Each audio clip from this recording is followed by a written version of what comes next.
ऋषियों के चरित्रों के विषय में हम चर्चा कर रहे हैं, तब में व्याकरण परंपरा में, पाणिनीय व्याकरण परंपरा में 3 ऋषियों को महत्व देते हैं, उन्हें भगवान की पदवी देते हैं।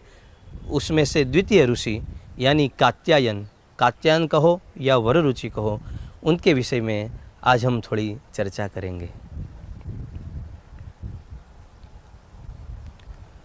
हमारे यहाँ व्याकरण में कई प्रकार के व्याकरण हैं। संस्कृत में मुख्यतः 8 व्याकरण हैं।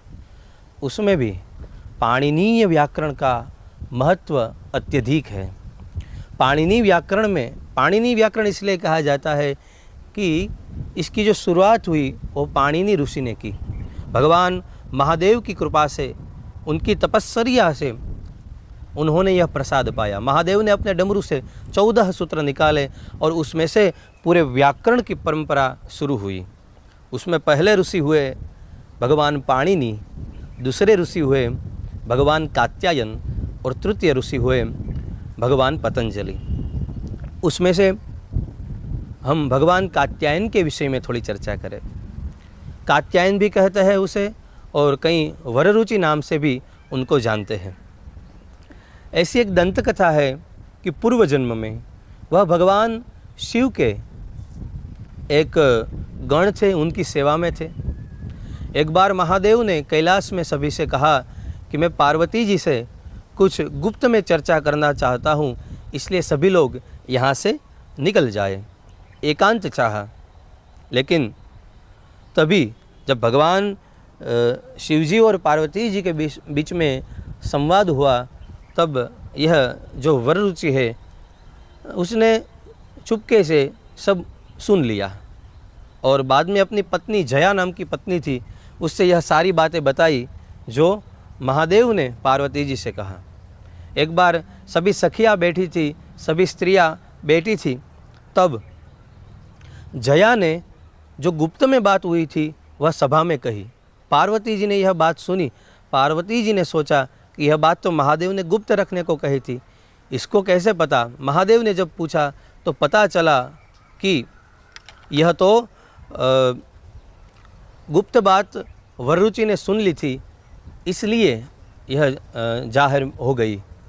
तो बाद में महादेव ने श्राप दिया कि तुम्हें मनुष्य बनना पड़ेगा, और इसके कारण मनुष्य में उसका जन्म हुआ। वही है हमारे वररुचि कात्यायन।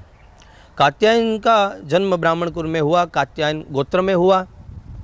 और कई लोग उनके माता पिता के विषय में, कोई उनके पिता याज्ञवल्क्य और कात्यायनी को कहते हैं, यह मतभेद है। लेकिन जब छोटे थे तभी से बहुत मेधावी थे।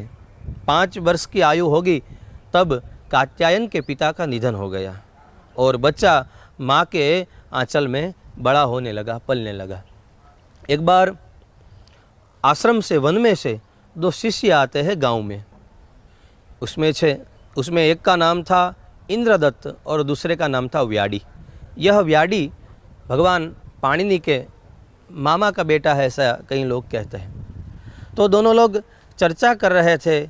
उस गांव में एक संस्कृत नाटक होने वाला था, तो वो एक मकान के बाहर बैठे तो बातचीत हो रही थी। तो छोटे बालक कात्यायन ने भी यह सुना कि हमारे गांव में नाटक होने वाला है। माँ से जिद की कि मुझे भी नाटक देखना है। माँ ने कहा मैं पूरी रात थोड़ी ना जग नहीं सकती, इसलिए बाद में दोनों के साथ अपने बेटे को भेजा नाटक देखने के लिए। सुबह जब तीनों आए तो माँ ने पूछा कि कैसा नाटक था, क्या था उसमें। तो वररुचि ने अथ से लेकर इति तक सारे डायलॉग भी बता दिए कि यह नाटक में हुआ था। ऐसा अद्भुत उनका बुद्धि तत्व था। तो व्याडी और इंद्रदत्त दोनों चकित हो गए कि हमें इसकी तो खोज थी, क्योंकि पाणिनि ऋषि के गुरु थे आचार्य वर्ष। और आचार्य वर्ष ने यह प्रतिज्ञा की कि अब मैं तभी पढ़ाऊँगा जब कोई ऐसा बच्चा मिले जो मैं एक बार बोलूँ और ग्रहण कर ले, यानी एक पाठी बच्चा होगा तभी मैं पढ़ाऊँगा। और एक पाठी आश्रम में कोई था नहीं, इसलिए पढ़ना पढ़ाना सब बंद हो गया। तो यह व्याडी और इंद्रदत्त ऐसे बालक की सोच में थे जो एक बार में सब सुनकर याद रख ले। उन्हें यह मिल गया बहुत विनती की है कि आप इसे भेज दीजिए, हमारा अध्ययन हो। बाद में वर्ष ऋषि के पास यह कात्यायन जाता है, वहाँ अध्ययन होता है। थोड़े वर्ष में अध्ययन समाप्त हो गया।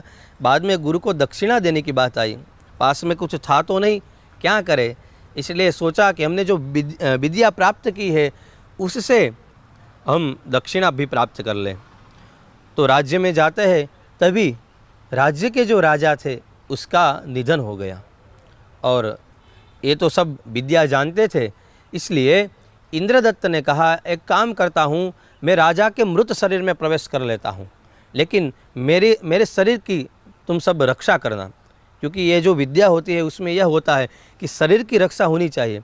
यदि वास्तविक शरीर को कुछ हो गया तो फिर अनर्थ हो जाएगा, उसको उसी शरीर में रहना पड़ेगा।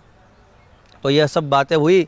वह मृत राजा के शरीर में प्रवेश कर गया इंद्रदत्त, और जो व्याडी था वह शरीर की रक्षा करता था।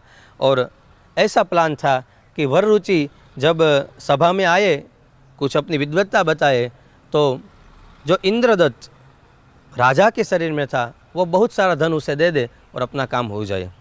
ऐसा हुआ भी, राजा जीवित हो गया। और जब वररुचि आया तो अपनी विद्वत्ता बताई और बहुत सारा धन राजा ने दे दिया। लेकिन जो मंत्री था वह बड़ा ही बुद्धिमान था कि राजा ऐसे तो जीवित नहीं हो सकता। तो बाद में सैनिकों को भेजा कि कहीं भी तुमको मृत शरीर दिखाई दे तो उसे जला देना। वो आए, वहाँ इंद्रदत्त का मृत शरीर पड़ा था, उसे जला दिया। और बाद में तो इंद्रदत्त ही राजा बन गया और वररुचि उनका सभा पंडित बन गए। ऐसे चला। बहुत सारी कथाएं हैं, लेकिन कुछ सारभूत बात हम बताने की कोशिश कर रहे हैं। एक बार क्या हुआ, पाणिनि जी और वररुचि का शास्त्रार्थ हो गया और उसमें पाणिनि जी का विजय हो गया, क्योंकि पाणिनि जी पर भगवान शिव की कृपा थी, उनकी अनुकंपा थी। जो भगवान पाणिनि जी को जो ज्ञान हुआ था वह महादेव की कृपा से हुआ था, वो प्रासादिक था। वररुचि को यह विचार आया कि मेरे पास ज्ञान तो बहुत है लेकिन वह प्रासादिक नहीं है, इसलिए वो भी तपस्या के लिए चले गए। उन्होंने भी बहुत तपस्या की और बाद में पाणिनि ऋषि के व्याकरण के ऊपर जो उनके सूत्र थे, उन सूत्रों के ऊपर उन्होंने वार्तिक लिखे। शायद 1400 के आसपास वार्तिक उन्होंने लिखे।